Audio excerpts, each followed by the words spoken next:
টি-20 ম্যাচের জন্য যেটা এখন পাবেন হলো 10,000 টাকা করে, ওয়ানডে ম্যাচের জন্য তারা পাবেন 15,000 টাকা করে, লঙ্গার ভার্সন 2 ডে 3 ডে 4 ডে এটার জন্য ওনারা পাবেন 20,000 টাকা।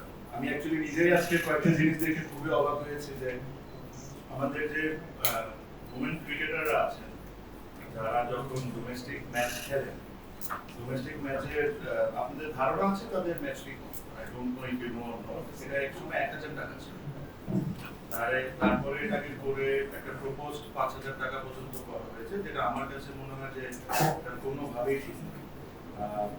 ওনারাও 20 ওভারের ম্যাচ খেলেন, ওনারাও 50 ওভারের ম্যাচ খেলেন, ওনারাও 2-3 দিনের ম্যাচ খেলেন।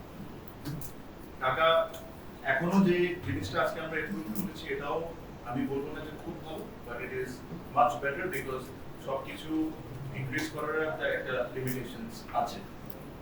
এখন থেকে তারা টি-20 ম্যাচের জন্য যেটা এখন পাবেন হলো 10,000 টাকা করে, ওয়ানডে ম্যাচের জন্য তারা পাবেন 15,000 টাকা করে, লঙ্গার ভার্সন 2 ডে 3 ডে 4 ডে এটার জন্য ওনারা পাবেন 20,000 টাকা, যেটা আগে হয়তো বা 8,000 বা এরকম কোনো কিছু একটা ছিল।